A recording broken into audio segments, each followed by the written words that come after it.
নমস্কার বন্ধুরা, কেমন আছো তোমরা সবাই? আশা করছি তোমরা সবাই খুব ভালো আছো।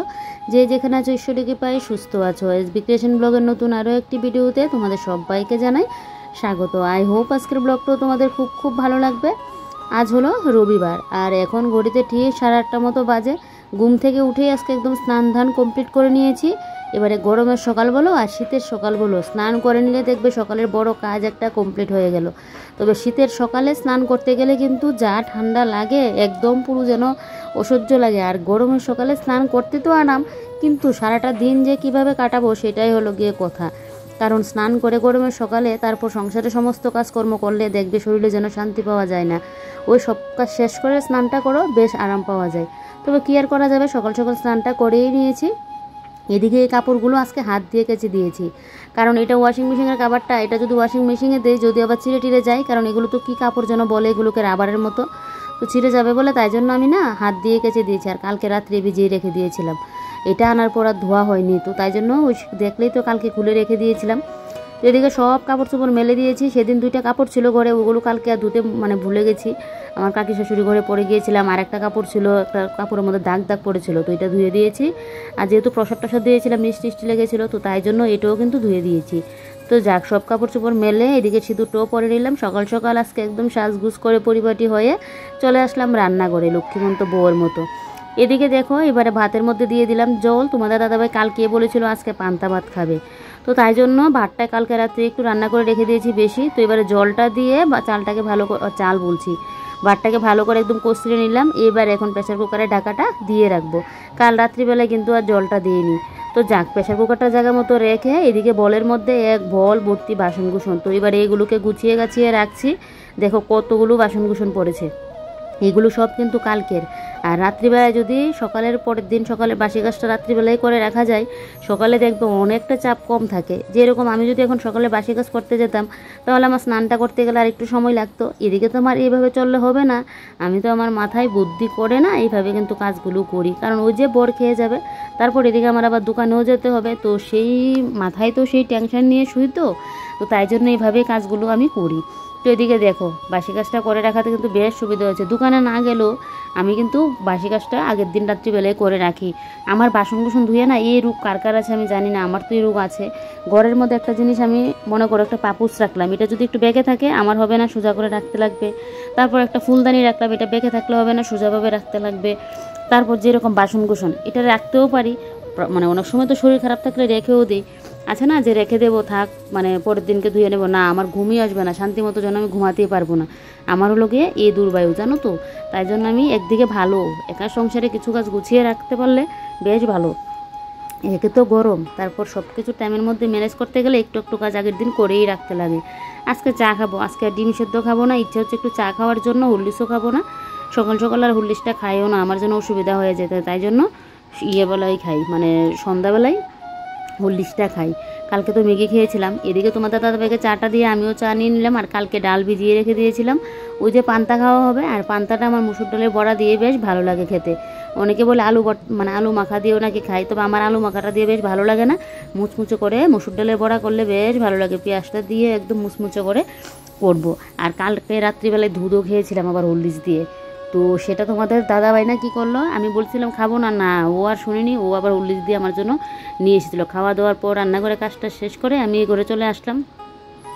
তো তোমাদের দাদাভাই ওই বেসিনটা পরিষ্কার করছিল, তো ও আবার আসার সময় নিয়ে আসলো। আমি বলছিলাম খাবো না, না ওই হরলিক্স মিশিয়ে নিয়ে আসলো। আমার না রাত্রে হরলিক্সটা খেতে পারি সন্ধ্যার দিকে, ওই রাত্রিবেলায় খাওয়ার পর হরলিক্স খাওয়া, সকালে খালি পেটে খাওয়া, ওইটার জন্য আমার অসুবিধা হয়ে যায়। তারপরও অনেক সময় তোমাদের দাদাভাইয়ের বকা জগাতে খেতে হয়। আর বিশেষ করে এখন যেহেতু প্রেশারটা লো, তাই জন্য বরের কথা মতোই চলতে হচ্ছে। মাঝে মাঝে না কথা শুনতে লাগে বড়দের, কি বলো তো, ওই যে আমি অনেক সময় বলি না খাবো না, এখন খাবো না, পরে না এটা ভালো লাগছে না, ইয়ে করে নিজের প্রেশার যেন আর হচ্ছে না। তো যাক, এখন তো ডিম সেদ্ধ খাচ্ছি, এখন দেখি শরীরটা ঠিকঠাক হয় কিনা। কালকে দুপুরের পর থেকে তো শরীরটা এখন ভালোই লাগছে, জানি না আবার কখন কি খারাপ করবে।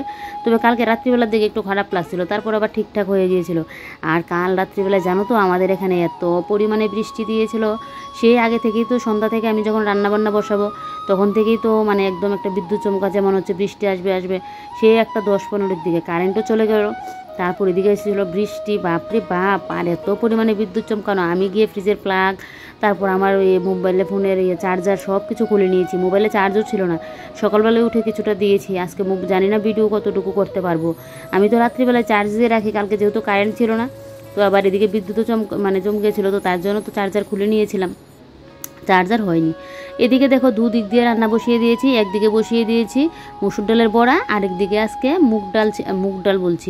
মুসুর ডাল ছিটিয়ে শশা দিয়ে নিরামিষ করছি। এটা আবার তোমার দাদাভাইয়ের খুব পছন্দের, আমারও ভালো লাগে এটা খেতে। এটা রুটি পরোটার সাথেও মানায়, ভাতের সাথেও কিন্তু মানায়।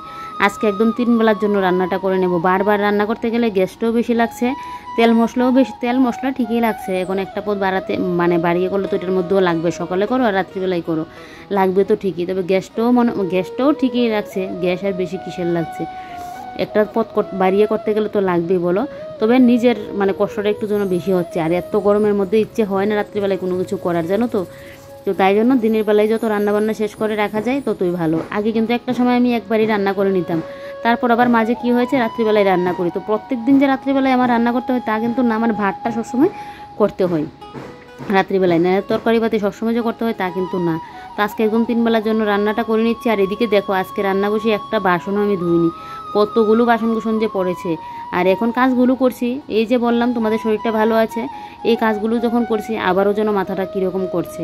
তো তোমাদের দাদাভাইকে আবার বলছি প্রেশারটা একবার চেক করে দেওয়ার জন্য, আমার প্রেশারটা ঠিকঠাক আছে কিনা না কি। তো যাক, অত প্রেশার না আর দেখবো না, তোমাদের দাদাভাই বলছে দেখে দেবে। আমি নিজেই ভাবি ওগুলো দেখে কি হয় বলো, সে আরও যেন ভয় লাগে, প্রেশারটা ঠিকঠাক হচ্ছে না কেন এত খাওয়া খাচ্ছি তারপরেও ঠিক হচ্ছে না, এইরকম মনে হয়। তো যাক, ওই যে মনে হয় কাজের চাপ আর বেশি যেন হুরুস্তুল লেগে গেছে। এদিকে তোমার দাদাভাই স্নান করে চলে আসলো, এদিকে ওকে খেতে দেবো, এদিকে আবার আমার বাসন পড়ে আছে, কোনটা করব কোনটা না। আর আমার টাইমের মধ্যে যদি কাজ শেষ না করতে পারি, 10টা-11টার মধ্যে রান্না আমি যদি না শেষ করতে পারি, আমার মাথা যেন পুরো গরম হয়ে যায়। তো তোমাদের দাদাভাই বলছে ও তো তাড়াহুড়ো করার কি দরকার আছে, আস্তে ধীরে করলেও তো হয়, দোকানে লেট করে গেলেও হবে, এত তো নেই যে এখন যেতেই লাগবে। এখন তো পুজো চলে আসলো না যে না এখন যেতেই হবে আমার, এরকমটা তো আর না। তো তাই জন্য তো তাড়াহুড়ো করে তো লাভ নেই, আর বিশেষ করে আমার শরীরটা ভালো না, আস্তে ধীরে করে যেন করি। কিন্তু কে আর কার কথা শুনে বলো, আমার কাজ শেষ করে বসে থাকতে পারলে এবার যেন আমার শরীরও সুস্থ থাকবে। আর কাজ ফেলে রেখে যদি আমি বসে থাকি, শরীর আমার অর্ধেক এমনিতেই খারাপ হয়ে যাবে। তো যাক, সব বাসন ধুয়ে জায়গা মতো রেখে, এদিকে ডিমের খোসাগুলো আর ফেললাম না, আজকে ডিম রান্না করবো আবার। তো ডিমের খোসাগুলোকে রোদে দিয়ে রাখলাম, এখন প্রায়ই এরকমটা করছি, ডিমের খোসাগুলো ফেলে দিই না। তারপর এদিকে উপরে জলও তুলে নিয়েছি, এদিকে দেখছি জল তুলে নিচ্ছি, কারণ এখন বৃষ্টির সময়, কখন আবার বৃষ্টি চলে আসবে, কখন আবার কারেন্ট চলে যাবে। তো তোমাদের দাদাভাই স্নানে গিয়েই বললো যেন মোটরের সুইচটা দিয়ে দিই। তো এদিকে জলটা উঠে যাচ্ছে, আর এদিকে আমি এবারে রান্নাবান্না হতে এবারে রান্নাঘরের কাজগুলোও কিন্তু করে নিচ্ছি। তো এদিকে দেখো এবার এই সাইডগুলো মুছে দিয়েছি, আর এদিকে এবারে সিলিন্ডারটা একটু মুছে দিচ্ছি, আর ওই সাইডগুলোও কিন্তু ভালো করে মুছে নিয়েছি।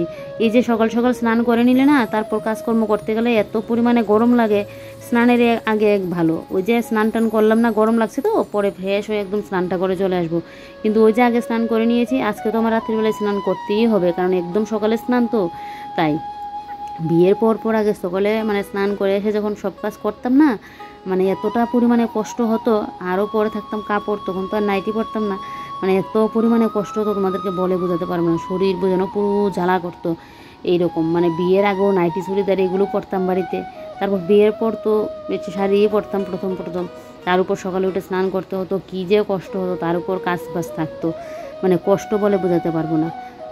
তারপর শাড়ি দিয়ে কাপড় পরে শরীরটাও ঢেকে রাখতে হতো, কী যে অসুবিধা হতো। তখন তো আর আমি ব্লগ করতাম না, তাই জন্য তোমাদের সাথে তোমরা এগুলো এখন বলছি, তোমরা শুনছো। আর এখন যেন নাইটি পরেও যেন বাঁচতে পারি না, এত পরিমাণে গরমটা লাগে। তো যাক, এদিকে দেখো মিক্সার গ্রাইন্ডারের মধ্যে ওই যে ডালটা পেস্ট করেছিলাম, আর দেখি মিক্সার গ্রাইন্ডারে গুঁড়ো পরে একদম কীরকম হয়ে আছে। মিক্সার গ্রাইন্ডারটাকে এবার একটুখানি মুছে দিয়েছে, আর এই জায়গাটা দেখো কি অবস্থা হয়ে আছে আমার, যেন পুরো জায়গা হচ্ছে না এই জায়গাটার মধ্যে। ঘরের মধ্যে তুমি যতই জিনিসপত্র আনো না কেন, দেখবে সেই জায়গা একদম পুরো ভর্তি হয়ে যাবে। কিছুদিন আগে কয়েকটা কাপড় চোপড় দিয়ে একটা বাটি রেখেছিলাম, এখন মনে হচ্ছে আবারও কিছু কাপড় চোপড় দিয়ে কোনো কিছু করতে লাগবে, এত পরিমাণে ঘরের মধ্যে হয়েছে, কাপড় চোপড় হয়েছে, কোথাও রাখতে গেলে যেন কোনো কিছু আর জায়গা হচ্ছে না। তবে এখন আর কাপড় চোপড় ফেলে দেবো না গো, কাপড় চোপড় দিয়ে ভালো জিনিসপত্র রাখা যায়।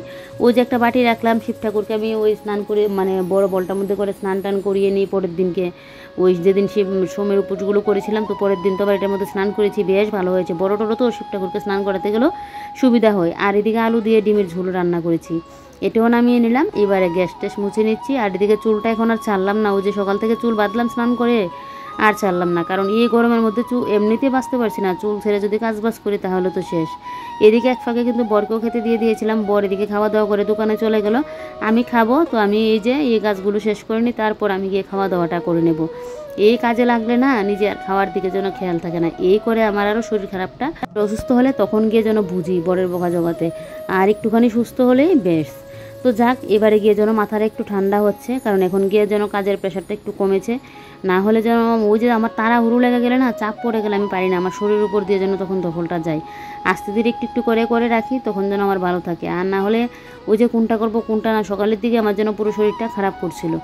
তো যাক, আজকে আর এই 4টা তাক আর মুছবো না, সেদিন তো মুছে রেখে দিয়েছিলাম। তারপরও এটা যেহেতু খোলামেলা থাকে আর এই জায়গাটার মধ্যে থাকলে দুটোটা একটু বেশিই পড়ে, উপর থেকে গুঁড়ো গাড়িও পড়ে, তো উপরের তাকটাই মুছলাম। কালকে আবার 3টা তাক করবার, বিশ্বাস করবে না বললে বাইরের রোদের অবস্থা এত পরিমাণে দিয়েছে, আমার যেন গরমে মনে হচ্ছে শরীর দিয়ে ফুসকা পড়বে, এত অসহ্য গরম। এই গরমের মধ্যেও তো বলো সংসারে কাজবাজ করতেই লাগবে, না করলেও তো হবে না। আর এখন যদি এগুলো ফেলে রাখি, দেখবে আমার কাজ যে কী পরিমাণে বাড়বে। তো ঘরের পর্দাগুলো বাকি রয়েছে, বিছনাটা বাকি রয়েছে, এগুলো ধুবো আর কয়েকটা দিন যাক, তারপরে এগুলো একদম ধুয়ে দেবো। আর রান্নাঘরের পর্দাগুলো শুধু বাকি রয়েছে, ওই পর্দাটা তো ধুয়ে নিয়েছি, শুধু ওই যে রান্নার গ্যাসের সামনে জানলাটা আর ফ্রিজটা পরিষ্কার করার আছে। তো এগুলোও তো, ফ্রিজটা তো একদম পুজো এগিয়ে আসলে তারপর গিয়ে করি, কারণ পুজোর সময় তো আমরা 3 দিন নিরামিষ খাই তখন। তো তাই জন্য তখনই ফ্রিজটা পরিষ্কার করবো একদম 2 দিন আগে। আর এদিকে গ্যাসের জানলাটাও একদিন পরিষ্কার করতে লাগবে, কারণ জানলাটা তো পুরো ডিপ ক্লিন করি, সেটা পরিষ্কার করতে গেলে আমার বেশ অনেকটা সময় লাগে তাই। তো এদিকে দেখো, এবারে রান্নাঘরটাকে ঝাড়ু দিয়ে নিচ্ছি। আমার রান্নাঘরের কাজকর্ম শেষ, এবারে রান্নাঘরটা ঝাড়ু দিয়ে আমি বসে পড়বো কিন্তু খাওয়া দাওয়াটা করতে। আর এদিকে ওই যে থালার মধ্যে দেখো আমার জন্য ডালের বড়াগুলো কিন্তু মানে ভেজে রেখে দিয়েছি, কারণ গ্যাস ট্যাস মুছে নিয়েছি তো তাই। আর দেখো থালাটা কিন্তু একটু খালি দেখা যাচ্ছে। চলো এবার আজকে কি কি রান্নার মেনুতে আছে এগুলো একবার তোমাদের দেখিয়ে দিই। এখানে আছে পান্তা ভাত, আর এদিকে আছে শশা দিয়ে মুসুর ডাল ছিটিয়ে একটু করেছি, আর এখানে আছে ডিমের ঝোল। আর ডিমের ঝোলের লুকটা একবার দেখছো কি দুর্দান্ত এসেছে। আর এদিকে হয়েছে মসুর ডালের বড়া। তো চলো এবার আমি খাওয়া দাওয়াটা করি, খাওয়া দাওয়াটা করে তারপর চুটকিতে কিন্তু চলে আসলাম এই ঘরে। তো এই ঘরে এসে এই যে দেখো আমার জায়ের মেয়ে ওখানটা দাঁড়িয়ে আছে, তো ও আমার সাথে যে কত গল্প করছে। আর আমি এদিকে দেখো ওই যে আমার কাপড় চোপড়গুলো গুছিয়ে গাছিয়ে রাখছি, কারণ আবার তো যাবো দোকানে, তো তার জন্য এগুলো একটু গুছিয়ে গাছিয়ে যাই, কারণ এগুলো এমনিতেই গরম। আর ঘরের মধ্যে যদি এরকম কাপড় চোপড়ের টাল পরে থাকে না, তখন যেন আরও গরম যেন লাগে। তো তাই জন্য এগুলোকে আমি কিন্তু গুছিয়ে গাছিয়ে রেখে দিচ্ছি, কারণ গুছিয়ে গাছিয়ে মানে রেখে দিতে পারলে বেশ, কারণ আবার দোকান থেকে আস্তে আস্তে আমার সন্ধ্যা হয়ে যাবে, তাই জন্য কিন্তু এগুলো করে রাখছি। তো যাক, এদিকে কাপড়গুলো 2টা কাপড় আজকে ধুয়ে দিয়েছি। আর ওই কাপড়ের দাগটা না আমি কিন্তু দাগটার জন্যই কিন্তু আজকে ধুয়েছিলাম, সেই দাগ সেদিন এটাই পরতাম কাকিমুনির ঘরে, ওই যে ছিল মাতৃসম্মেলন ছিল, এটার মধ্যে দাগ পড়া ছিল, পরে আর পরতে পারিনি। আর আজকেও ধুয়েছিলাম যে দাগটা যেন চলে যাবে, কিন্তু কিসের আর কি, দাগ তো আর যায়নি, তো তার জন্য ওই যে ধুয়ে দিয়েছিলাম, কিন্তু কি মানে দাগটা না যায়নি। তো এটাকে এমনিতেই ঘরের মধ্যে পরেই শেষ করতে লাগবে, কোথাও যে পরে যাব এটা আর হবে না। আর এগুলো কিন্তু অনেক দিন আগের শাড়ি, আমার যেহেতু শাড়ি সহজে পরা হয় না, তাই জন্য আমার শাড়ি না নষ্টও হয় না, তাই জন্য শাড়িগুলো কিন্তু থাকে। আর ও আমাকে বলছিল ওকে আমি ফটো তুলছি কিনা, ও এতটা পছন্দ করে ওকে ভিডিও করার জন্য, তাই জন্য বারবার বলছিল ওকে আমি ফটো তুলছি কিনা, এরকমটা বলছিল। আমি বলেছি তুলেছি তো তুলেছি, এরকমটা বলছিলাম ওর সাথে। তো এদিকে দেখো এবারে কাপড়গুলোকে গুছিয়ে জায়গা মতো রেখে দেই। আমার একটু গুছিয়ে গাছিয়ে রাখতে বেশ ভালো লাগে, তবে কাপড়গুলোর মধ্যে একটু যদি রিভাব দিতে পারতাম, কলপ যেটাকে বলি, তো এটা দিতে পারলে রিভাবটা বেশ ভালো ছিল। তো আর এখন আর রিভাব কোথা থেকে দেওয়া হবে, এমনিতেই রেখে দিই। আর কয়েকটা কাপড় একটু মানে মানে ওই যে মারটা বলে, কলপটা না থাকলেই ভালো, পরতে গেলে সুবিধা হয়। বেশি একদম কলপ দেওয়া কাপড় গরমের মধ্যে দেখবে পরতে একদম অসহ্য লাগে। এদিকে এবার ওই যে গডরেজটা মুছে নিয়েছি, নিয়ে এবার দেখো নিচটাও মুছে নিচ্ছি, নিয়ে এবার এখন ঘরটা ঝাড়ু দিয়ে নেবো বেশ। আর এদিকে ইয়েটা আছে এখন ওই যে আমার ফুল স্ট্যান্ডটা, ওই ফুল স্ট্যান্ডটা একটু মুছে দেবো। ফুল স্ট্যান্ডটা এখন এখানেই রেখেছি, ফুলগুলো কিন্তু সেদিন ধুয়েছি, তারপরেও দেখো ফুলগুলোর অবস্থা কীরকম হয়েছে, মানে ভালো লাগে না যেন দেখতে। তো তাই জন্য ফুল স্ট্যান্ডটাকে না একটু মানে মুছে দিচ্ছি। আর ফুলগুলো যেন বৃষ্টি হয়ে গেছে, এটাকে আর সামনের রুমে রাখবো না, তোমাদের দাদাভাই তো দেখলেই মানে রেগে যায়, এটাকে দেখলেই বলে এটাকে কেন এখানে রাখি। তো এটাকে পেছনের রুমে নিয়ে রাখতে লাগবে, আমি এখন এখানেই রেখে দিচ্ছি। তো যাক, এদিকে এবারে ওই যে আমার যে ইয়েটা থাকে, এটাকে কি স্পাইডার প্ল্যান্ট না স্নেক প্ল্যান্ট, এই গাছের ইয়েটাকে নিচটাকে একটু ভালো করে মুছে দিয়েছে। আর এই আরেকটা তো নতুন চারা গজাচ্ছে, এটার সাইড দিয়ে আরেকটাও বেরিয়েছে জানো তো, বেশ ভালো লাগছে। আর এদিকে দেখো ওয়াশিং মেশিনের কাভারটা আমি পরে লাগিয়ে নেব, এখন আপাতত এখানেই গুছিয়ে রাখি, যেহেতু দোকানে যাব, এখন লাগাতে গেলে অনেকটা আমার মানে সময় লাগবে, তো তাই জন্য এখন আর লাগাবো না। তো তাই জন্য এই যে দেখো এবার এটাকে এখন গুছিয়ে রেখে দেবো। আর এদিকে কাপড়গুলো তো গুছানো আমার হয়ে গেছে, এবার আমার নাইটি ফাইটিগুলো বাইরে থেকে নিয়ে আসবো। আজকে যেহেতু কাপড়গুলো আমি হাত দিয়ে গেছি, ড্রাই তো আর করা হয়নি, তাই জন্য একটু উল্টে পাল্টে শুকাতে হচ্ছে, না হলে ড্রাই করে যদি দেই না একবারেই কিন্তু কাপড়গুলো আমার শুকিয়ে যায়।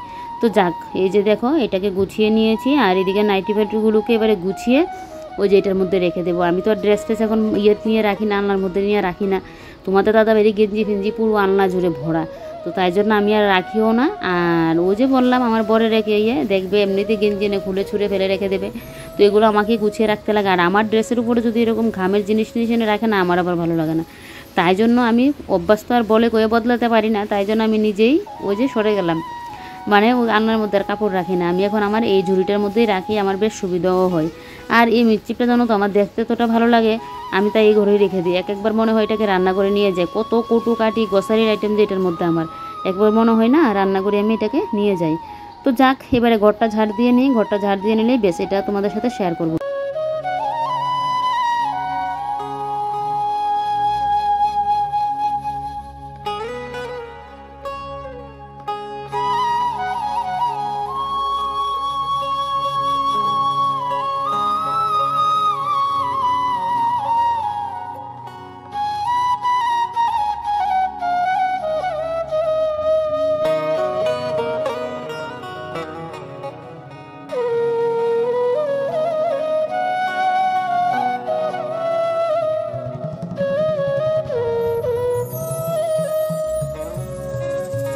ঘরগুলো তো ঝাড় দিয়েছিলাম, তারপর আর তোমাদের সামনে আসা হয়নি, বলেছিলাম দোকানে যাব, আর দোকানে না যাইনি, কারণ দুপুরের দিকে হঠাৎ করে আবারও শরীরটা যেন ভালো লাগছিল। তো তোমাদের দাদাভাই তা শুনে বলছে না আসতে হবে না, কালকে আসলেও হবে, তো তাই জন্য আর গেলাম না। আর এত পরিমাণে রোদ দিয়েছিল, শরীরটাও ভালো লাগছিল না, যে না রোদের মধ্যে গেলে এখন যদি আরও শরীর খারাপ করে, তাই আর যাইনি। ওই এতটা সময় শুয়েছিলাম। তারপর তোমাদের দাদাভাই আসলো, দুপুরে খাওয়া দাওয়া হলো, ও দোকানে গেল, থালা বাসনগুলো মাঝে নিই, বিকালের কাজ রয়েছে এখনও করিনি, বাইরে আসলাম, এই গাছগুলো এখন একটু তুলে দিচ্ছি, এখন যেন শরীরটা বেশ ভালো লাগছে। আর শরীর ভালো থাকতে আমার না বসে থাকলে যেন ভালো লাগে না, কাজ পড়ে থাকলে কাজ করে নেব, আর কাজ যদি না থাকে তাহলে তো বসতে অসুবিধা নেই।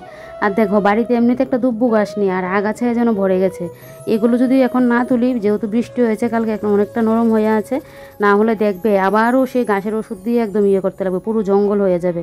তো এগুলো হাত দিয়ে না তুলে নিচ্ছি, বেশি একটা তুলবো না, আবার এদিকে বাসন ধোয়াও আছে, ঘর দৌড়ও আবার ঝাড় দিতে লাগবে। তো ভাবলাম যে না, যেহেতু গাছগুলো নরম হয়ে হয়েছে একটু তুলে দিই, না হলে একদম পুরো ভর্তি হয়ে থাকবে। তো চলো বন্ধুরা, এবার এই জায়গাটা পরিষ্কার করি, আর আজকের ব্লগটা এখানেই শেষ করি। তোমরা সবাই ভালো থেকো, সুস্থ থেকো, সাবধানে থেকো, কাল আবারও নতুন ভিডিওতে দেখা হচ্ছে।